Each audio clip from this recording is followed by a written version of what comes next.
Hi everyone, my name's Dame and welcome to Grade 10 Visual Arts. We're going to be working together in 2019, but before we get started I thought it might be a good idea to give you a tour of our space, what we do here and how we do it. My hope for us is that art class is a place where we can bring elements from all different parts of our lives, play around with them, make a bit of a mess and learn about how and where our contributions that we make to art here are placed in a wider cultural and historical context. We follow the Grade 10 Tasmanian curriculum and focus on the expression of ideas, feelings and beliefs. We also attempt to develop an expanded vocabulary so that we can express those ideas, feelings and beliefs, and also talk about not only the work of our peers, but talk about the work of other more established artists. You're also going to learn the theoretical foundations to enhance your artistic experience and your expression, and be given the technical skills for art making as you require. So let's get started. Hello again. I'd like to talk to you a little bit now about diversity in our classroom. Our classroom is a celebration of diversity, and it's a celebration of the individual as well. We're part of a long tradition of self-expression and exploring how we see and come to understand the world around us. Our art class is a sanctuary of acceptance. It's a sanctuary of encouragement, inclusivity, support, and above all else, it's a sanctuary of respect. Respect for each other and also respect for each other's work. There's no place here whatsoever for negativity. So we learn about and we celebrate what makes us who we are. We learn about and we celebrate what makes us different, and we learn about and celebrate other artists and cultural thinkers of the past and of the present. Okay, welcome back. This section is about how we decide our classroom expectations. As a part of our class culture and our values of respect and harmony, we like to have some guidelines also so we can help keep the art room a place of creativity and cooperation. These examples are from last year, and in the first week of classes we can work together to develop some new ones that will suit our style of learning and how we work together. Just for example, you can see here we've got our noise levels, which run from 5 out of control to 0, which is silence, and which I would indicate just like that. We also have our rules of how we treat each other, which is with respect, and we also have an emphasis on safety. So together we'll sort that out next year.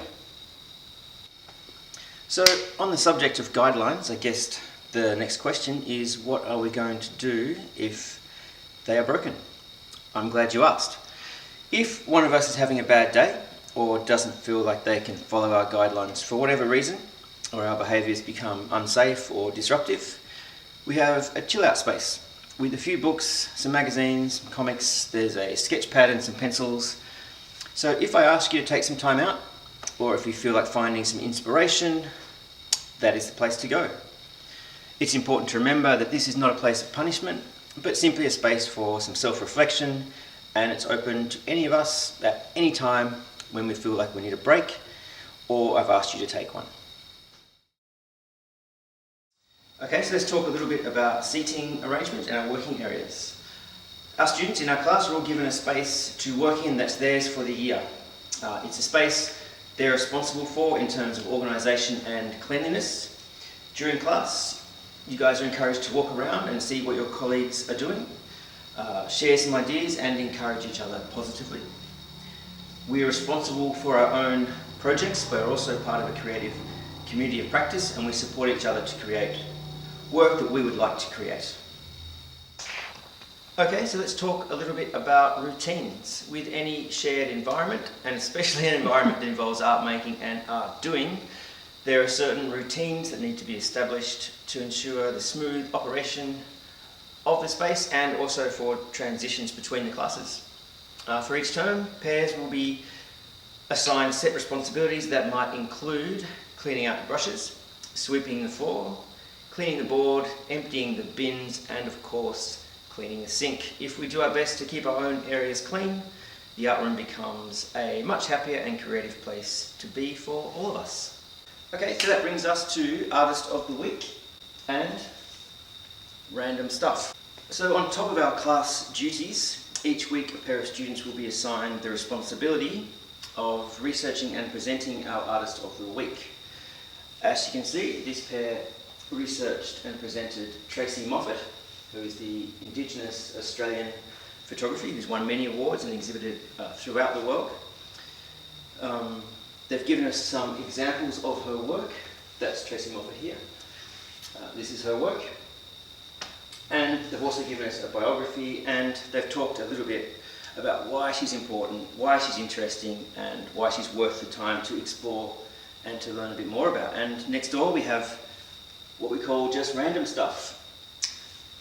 This is a collection of exhibitions around Hobart. As you can see, this is from Dick Bett.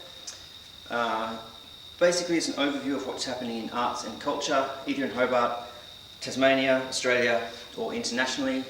Think about local events, films, student recommendations, anything really, not just visual arts, but music, theatre, festival information, newspaper articles. I'll be updating regularly from Australian journals, the Age newspaper, the Australian. Anything that's happening in Australia I'll be putting up here so that we get an idea of the wider cultural context of the arts in Australia. Students are free to put up anything that interests them also. Beyond random stuff, we also attempt to involve the parents and families, friends outside of school with what we do here in the Visual Arts Department. So this can take the form of our small student gallery where we have regular functions, and our monthly newsletter which tells family and friends what we've been doing and what we hope to do in the future. So that's the end of our tour. I would like to say thank you all very much for watching. I hope that I've given you an idea of what to expect next year, and that you're excited about continuing on with your creative investigations. And so on that note, I'll say goodbye and see you all very soon to welcome you face to face to Year 10 Visual Art.